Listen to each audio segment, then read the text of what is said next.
Olá, pessoal. Sejam bem-vindos ao Filosofia em Foco, né?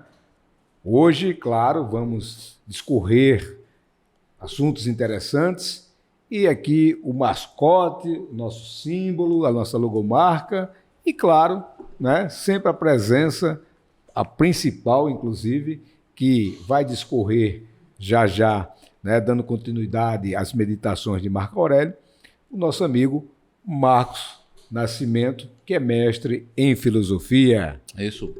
É um prazer sempre, né, estar com vocês, né, com o amigo Walter. E sejam todos bem-vindos para mais esse podcast, onde a gente traz assuntos diversos, né, Walter? E hoje, como a gente vai trabalhar a questão das meditações, você vai falar aí, não é isso? Com certeza, né? E vamos dar continuidade. Se você nos acompanha já, né, você vai ver que a gente iniciou, né, em podcasts anteriores, meditações de Marco Aurélio, Isso, né, sim. que é um imperador filósofo, é um imperador Sim, filósofo, sim. não é isso? Isso. E dando continuidade a essa apresentação de meditações, né, hoje abordaremos os livros de número justamente 9 a 12, ou capítulos 9 e a 12º, né? E, claro, com isso, a gente nós concluímos a explanação sobre essa obra do estoico Marco Aurélio. E, claro, passo já a palavra para Marcos Nascimento, né? Até parecida, não confunda. Marco Aurélio, Marcos Nascimento. É com você, Marcos. É isso, valeu. Brincadeiras à parte, né? Mas assim, tranquilo. A gente realmente vai, como você disse, Walter, nós vamos concluir, né, com o terceiro episódio hoje. A gente dividiu em 3 partes das meditações de Marco Aurélio, né? Então hoje vamos tratar da 9ª à 12ª meditação, não é? Marco Aurélio, como você disse, foi um imperador romano, um filósofo, um estoico, né? Ele pertence à tríade de ouro do estoicismo, como costuma dizer, que é formada por Sêneca, Epiteto e o próprio Marco Aurélio, né? E que Marco Aurélio recebe influência desses 2 primeiros e produz essa obra, que é Meditações, que na verdade é uma obra que ele escreveu para ele mesmo, né? Onde ele tentava, digamos assim, buscar fortalecimento, né, para resolver aquelas questões que ele tinha que enfrentar no dia a dia, como imperador, como quando participava das guerras, como gerir os conflitos da melhor maneira possível, né? Então, exatamente ele, como se ele estivesse escrevendo para ele mesmo, na verdade ele escreveu para ele mesmo, reflexões para mim mesmo, né? E não havia intenção de publicação, né? Mas que terminou sendo publicada e o imortalizou na sua escrita. Né? Pela grandeza do que ele escreveu, serve para nós outros, né? Sim, e exatamente, apesar de uma obra que foi escrita entre, segundo se comenta, né, os registros, que foi escrita essa obra entre 170 e 180 da era cristã. Portanto, quase 2000 anos atrás, né? E é uma obra tão sobre a ética, sobre o agir humano, que está tão atual para os dias de hoje, né? A gente, quando vai lendo os aforismos aqui, a gente vai ver que são coisas do dia a dia, que a gente está se defrontando diariamente, não é? Então, nós vamos aqui começar com o livro 9, certo? E vamos aqui com o primeiro. Ele abre com a seguinte observação. Aquele que comete injustiças é ímpio, pois, dado que a natureza do conjunto universal tem feito os seres racionais para ajudar uns aos outros, de maneira que, se favorecessem uns aos outros, segundo o seu mérito, sem que, em nenhum caso, se prejudicassem. Então, assim, ele já traz essa abertura aqui. A gente percebe que, não só nessa citação, mas durante todos os outros livros, ele sempre está trazendo essa relação do agir humano com a natureza, com a comunidade e o outro, o semelhante, como essa ponte Com certeza. de ligação, né? Para que a comunidade, a sociedade, né? O homem é um ser social, mas que essa sociabilidade, para que ela haja de maneira harmônica, o homem tem que agir de acordo com a razão, de acordo com a natureza, né? E com a virtude. Né? Então, mais uma vez, a gente percebe isso aqui, né? Que se ele age de maneira justa, certo? E, portanto, não ímpio, aquele está dizendo, aquele que comete injustiça e é ímpio, eu estou dizendo o contrário. Se ele age de maneira justa, portanto, não ímpia, né? Então, ele vai favorecer ao seu semelhante e a sociedade como um todo. O resultado é para todos, né? Então, essa, mais ou menos, é a ideia que ele já deixa aqui, abrindo o livro 9, né? Certo. E aí ele vai para o terceiro aforismo que ele diz. Aí ele vai trazer a questão da morte outra vez. Você vê que ele volta, né? Ele é cíclico, né? Não desdém a morte, antes acolha gostosamente. Difícil, né? Para nós ocidentais. É verdade. Na convicção de que ela também é uma das coisas que a natureza quer. Porque, como é a juventude, a velhice, o crescimento, a plenitude da vida, o nascer dos dentes, a barba, a procriação, a gestação, o parto e as demais atividades naturais que levam às estações da vida, tal é também sua própria dissolução. Então, ele diz que a morte ela é tão natural quanto todas essas outras coisas que a gente vive e vê outras pessoas viverem, né? Então, assim, calma, não, é coisa da natureza. Não adianta. Não adianta brigar com ela. Não tem como você, né? Não tem como você mudar isso, né? Me lembrou, viu, Marcos, só enquanto você procura outra aí, uma história, cara, contando que o domador de leão, ele disse, não critique o leão por ele ser carnívoro. É da natureza dele. Sim. Então, quando a primeira lição, quem recebe o aprendiz de domador de leões, de feras. Você, quando for, né, trabalhar com ele, ele tem que estar de barriga cheia. Bem alimentado. Então, já é uma coisa... Não, ele deveria, da natureza dele, ele partir para cima de você. Agora, se ele estiver bem alimentado, já é o primeiro passo de você... ter uma relação amigável. Então, também não critique a morte. Tem uma coisa natural que ela virá, né? Então, procure viver da melhor forma possível. E como diz aí o Marco Aurélio, com virtudes, né? Aí, no teu quarto e o quinto aforismos, que eu vou juntar aqui, no quarto ele diz assim: quem transgride a lei fere a si mesmo. Verdade. No sentido que está cometendo algo, né, injusto, né, que desobedece à justiça. Quem comete uma injustiça, comete contra si mesmo.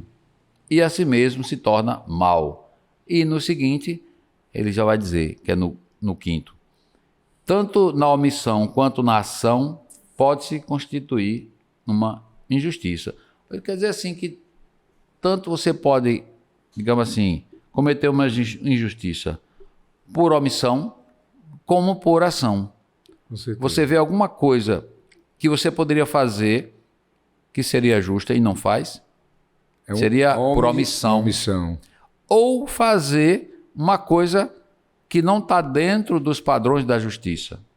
E aí seria por ação viciosa, não virtuosa. Proposital. Então, né? A gente pode fazer também um comparativo disso. Por exemplo, em filosofia a gente diz muito isso, que a gente pode aprender de duas formas. Aprender de como se fazer a coisa e aprender a partir de como não se deve fazer a partir do erro. Claro. Né? Então você fica ali observando, então, né? A gente pode... Isso. E aí a gente vai para o aforismo de número 19, Certo. né, do livro 9, que diz assim: tudo está em transformação. Você também está em contínua transformação e, em certo modo, destruição. Igualmente o mundo inteiro. Aqui ele está trazendo mais uma vez, primeiro, a ideia de Heráclito, tudo tempo, passa, né? tudo se transforma, tudo muda. Muda. Mas também está trazendo a ideia de tempo, mas também está trazendo a ideia de corrupção, de destruição, de morte, e ainda está trazendo a ideia, digamos assim, da constituição da matéria. Sim, sim. Que essa Atomismo. destruição, exatamente, essa ideia atomística é dada pela constituição dos átomos, que por agregação se forma, por desagregação se destrói, né? Se desmancha, se destrói, né? Certo. Aí vamos para o aforismo 23, onde ele diz: assim como você é um membro complementar do sistema social, sua atividade é complemento da vida social. Por conseguinte, toda atividade que não se refira direta e remotamente ao fim social afunda a sua vida e não permite que exista unidade, sendo caótica. De igual modo, é quem retira sua contribuição pessoal à harmonia comum, né? Então, ele diz assim que não só basta você participar dessa sociedade, mas que você tem que dar sua contribuição com suas ações para que essa sociedade possa, digamos assim, se conduzir de maneira harmônica, de maneira a ser produtiva, né, de ser criativa, de prosperar, digamos assim. Entendi. De prosperar, né? Vamos ver aqui. Pronto, e com isso a gente encerra o 9º livro, né? E vamos para o livro 10. O livro 10 ele vai fazer muita acho que o 10 e o 11 também, ele vai trazer sempre a questão da alma, sim, certo? Sim. Como uma reflexão, né? E ele abre o livro 10 com a seguinte observação: será a minha alma algum dia boa, simples, una, nua, mais visível do que o corpo que a envolve? Né? Ele faz esse questionamento aqui no sentido de que como se a alma fosse como se não, né? Ele considera que a alma ela é aquilo que decide, né? O pensamento que decide, digamos assim, pelas coisas boas, portanto virtuosas, e também pode decidir pelas coisas que são, digamos assim, viciosas, não virtuosas. E eu também vi algo assim, veio uma luz que ele diz o seguinte: visível, como quem diz, será que alguém vai me enxergar o que eu sou, além da aparência, né? Se ele tem essas virtudes, se a pessoa tem virtudes também, um dia pode se ver as virtudes, alma da pessoa. Mas sim, as virtudes, são... Eu vejo fulano além da aparência física dele, o que ele é. A virtude é exatamente... Quando posta em prática, ela vai exatamente denotar isso. Revelar a alma da pessoa. Exatamente. Você, por exemplo, você é uma pessoa que acolhe, uma pessoa que considera, que tem respeito, que respeita o outro, né? Que etc e tal. Então você vai... o que você você está revelando aquele caráter que você tem. Sua essência. Por isso que ele usa a palavra visível, muito bem empregada aí. Então você, exatamente. Leia de novo essa aí, Marcos. Será a minha alma algum dia boa, simples, una, nua, mais visível do que o corpo que envolve, exato. Porque quando você, exatamente, mas é isso mesmo, quando você olha para a pessoa, o que é que você vê? Um corpo. Matéria, né? Átomos e vazios, como diz Demócrito. É verdade. Né? Mas o que está por trás disso e que move esse corpo? É a alma. E você só vai conhecer agora, é a alma ações. que decide, é o interior, são as virtudes, né? Então, essa decisão, esse agir, essa ética é que vai denotar quem é Walter. quem é João, quem é Maria. Se E revelar aí você pros visualiza... outros, né? Exatamente. E aí você visualiza dessa maneira, não é? Exatamente. Interessante. Aí vamos para o sexto aforismo aqui que ele diz. Me parece que ele quer corroborar com esse sexto enunciado o que ele está dizendo aqui no primeiro. Porque Sim. ele diz, quer sejam os átomos, quer seja a natureza, admita-se, em primeiro lugar, ser eu uma parte do todo regido pela natureza. Depois, ter eu certo parentesco com as partes de igual origem.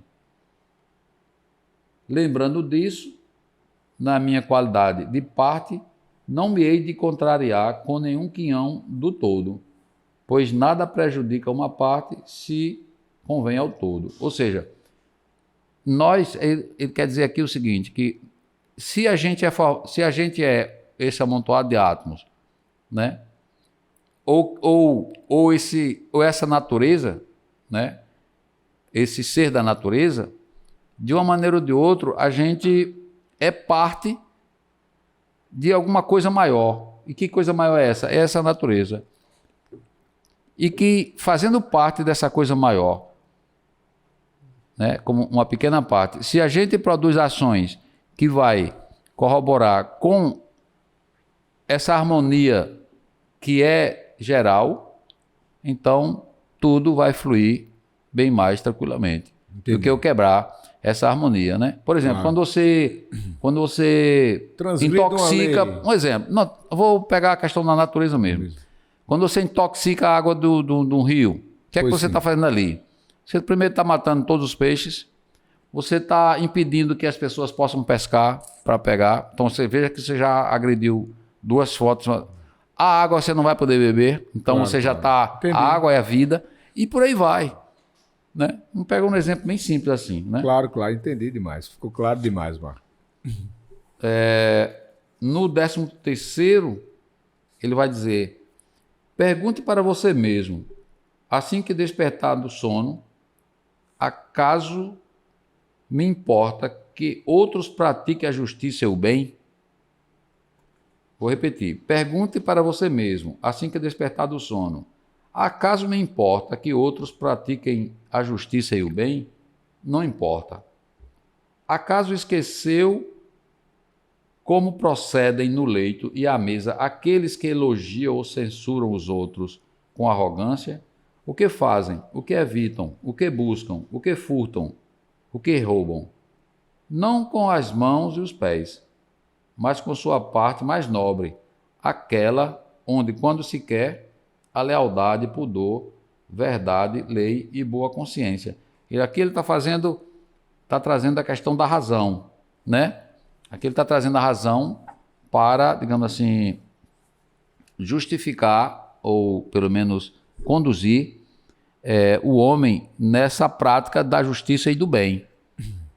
A razão como guia, né? A razão como essa natureza maior, porque para ele a razão está associada ao divino. Só que o divino não é um ser transcendental. O divino é a própria natureza. É esse panteísmo, né? Digamos assim, certo?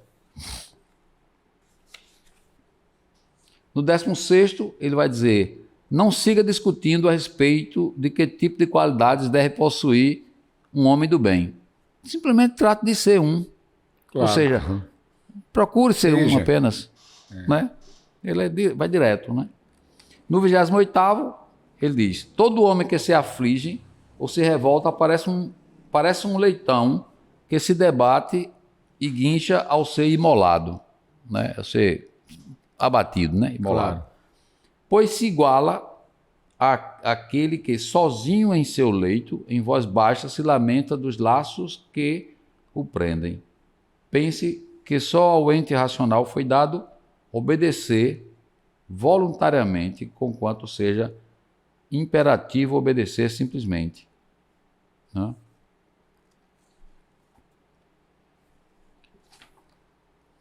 E deixa eu ter mais um aqui, pronto. E com isso a gente encerra esse outro livro, né? E vamos para o 11º, 11º. que ele continua ainda falando sobre a alma, né? Ele continua ainda aqui com algumas questões referentes à alma e ele vai aqui. Que grande alma é aquela que está pronta para se separar do corpo, ou extinguir-se, ou dispersar-se, ou entrar numa outra existência. Né? Fazer essa questão aqui. No final, parece que ele já começa também, leva muita questão, né? Já daí, como quem diz assim, preparando. Fala um pouco assim, lembra a morte, né? Também. Na verdade, aqui, eu acho que desprender, esse aforismo aqui, ele está, talvez, querendo fazer alguma relação já com a questão do cristianismo, não sei. Porque nessa época o cristianismo estava começando a despontar, né? Pode ser. Em Roma, né? Pode ser. Porque ele diz mais embaixo que tem uma questão que ele fala, que ele diz mais ou menos assim, deixa eu ver aqui. De modo que esta disponibilidade venha do próprio julgamento do homem, não de mera obstinação como os cristãos. Sim, né? sim. De modo sério e sem teatralidade para convencer os outros. Então, me parece que Faz uma correlação já, ele está né? querendo fazer uma relação aqui, né? Certo. Mano. Mas que ele não era cristão, né? Sim, sim. Veio nessa muito época, depois. No 14º, aliás, no 4º, ele vai dizer: realizei algo útil à comunidade. Melhor, ele faz uma pergunta: realizei algo útil à comunidade? Ou só a mim mesmo servi? Sempre refleti sobre essas duas ideias para ajudá-lo a preservar no bem. E no 5º, ele pergunta: qual o seu ofício? Ser um homem de bem? Né? E como se consegue sê-lo? A não ser mediante as reflexões, umas sobre a natureza do conjunto universal e outras sobre a constituição peculiar do homem. Ou seja, me parece que esse ofício, né, que ele é o fazer de acordo com o que cada um é destinado. E ele pergunta como fosse qual o seu papel. Você tem que identificar qual o seu papel. Né? E relacionar esse papel com a natureza dele, com a natureza maior. E com a implementação desse papel em relação a um benefício social, né? A um benefício comum, né? Comunitário, digamos assim. No 13º, ele vai trazer um aforismo aqui interessante, que ele fala traz a questão do desprezo, do perdão, né? E até, digamos assim, uma orientação. Ele diz: alguém me desprezará, ele verá. Eu, de minha parte, estarei à expectativa para não ser surpreendido fazendo ou dizendo algo merecedor de desprezo. Ele me odiará? Deixe que ele cuide disso. Mas eu serei benévolo e afável com todo mundo. E, inclusive com ele mesmo, estarei disposto a lhe demonstrar o seu erro, sem insolência, sem tampouco fazer alarde de minha tolerância, a não ser sincera e amigável como o ilustre Phocion, se é que ele não o fazia por alarde. Então, aqui ele vai trazer essa questão, né, exatamente do desprezo. Quando alguém desprezar você analisar, né, a questão do porquê e perdoar, digamos assim, né? Claro. Fala do perdão. Que às vezes está por trás a questão da ignorância do agir, né? Pelo menos ele tenta trazer isso. Com certeza. E o 17º, ele traz uma reflexão sobre a teoria atomista, quando ele diz: de onde veio cada coisa? E de que elementos está formada? E no que se transforma? E como será uma vez transformada e que não sofrerá nenhum dano com a mudança. Ou seja, ela se transforma, mas não há dano, porque é da própria natureza que as coisas, por agregação, se formam e desagregação deixa de existir.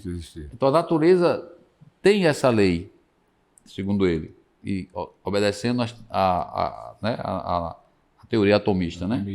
Então ele, mais ou menos que ele, digamos assim, defende esse ponto. E para finalizar o livro, o 11º, tem 2 aforismos aqui que eu vou trazer. Ele diz aqui, citando Epiteto, né? Ao beijar seu filho, dizia Epiteto, deve dizer para si mesmo, amanhã talvez morra. Trazendo mais uma vez a morte. Ele está sempre, né? É ciclo. E aproveita o dia, o momento, né? Isso é mau presságio? Nenhum mau presságio, respondeu, a não ser a constatação de um fato natural. Ou também é mau presságio ter colhido uma espiga de milho. Ou seja, é tão natural quanto colher uma espiga de milho. Claro, né? claro. Que as pessoas... É interessante que ele diz o seguinte, aí você nota o seguinte, que ele diz, como dizer, aproveite o momento que ele poderá ser o único e último da sua existência aqui na Terra. E no 35º ele vai dizer, uma uva verde, uma uva amadurecida, uma uva passa, tudo é mudança. Não para o não ser, a não ser para o que agora não é. Ou seja, aquilo que a coisa se transforma, uma uva que era verde e agora é madura, ela não era madura, mas agora é. Ou seja, ela se transforma para o não ser. Né? Mais uma vez ele está trazendo aqui a perspectiva heráclitiana do movimento. E o 12º e último livro dessas meditações, Marco Aurélio vai fazer aqui no quarto aforismo, ele vai dizer, muitas vezes me perguntei com admiração como cada um leva mais em consideração a opinião dos outros do que a si mesmo. Muitas vezes me perguntei com admiração como cada um leva mais em consideração a opinião dos outros do que a de si mesmo. E, por exemplo, se um Deus ou um sábio mestre ordenasse a alguém que refletisse o seu interior e traduzisse em palavras tudo quanto concebesse ou pensasse, nem sempre um só dia aguentaria. Tanto prezamos mais pela opinião dos outros que a nossa. É como se a gente tivesse essa... Preocupado, né? Com o que dizem de você. Exatamente. E atrás ele já falou isso também. Você, né? Exatamente. Né? Ele está, digamos assim, esse é tranquilo, reforçando essa capacidade que a gente tem de se preocupar demais com o que os outros pensam, né? Com a opinião dos outros. Em capítulos anteriores ele falou sobre isso. Se ele volta, é porque ele é cíclico, ele está voltando. Por isso que a gente escolhe aquelas... para não ser tão repetitivo. Demais, às vezes ele diz por um outro prisma, trazendo outra Seja outra você mesmo. É. E aí ele diz, não se importe, né? No 6º, né, ele vai dizer que ele vai trazer umas questões sobre a capacidade para que a gente possa desenvolver novas habilidades, né? Ele vai dizer, procure adquirir habilidade naquilo que se acha desajeitado, né? Porque também a mão esquerda, devido à sua falta de costume, é inábil.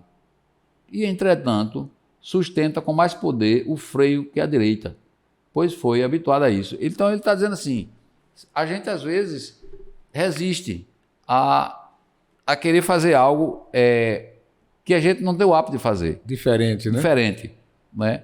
E aí dá mil e uma desculpas para não fazer, mas que exercite, porque é bom inovar, é bom mudar, é bom adquirir novas habilidades, né? Com certeza, com certeza. E que se a gente insiste, a gente consegue. No 7º ele vai dizer, qual o estado de corpo e de alma em que um homem deve se encontrar quando for surpreendido pela morte? Ele vai trazer, mais uma vez, a questão da morte. Qual o estado de corpo e de alma em que um homem deve se encontrar quando for surpreendido pela morte?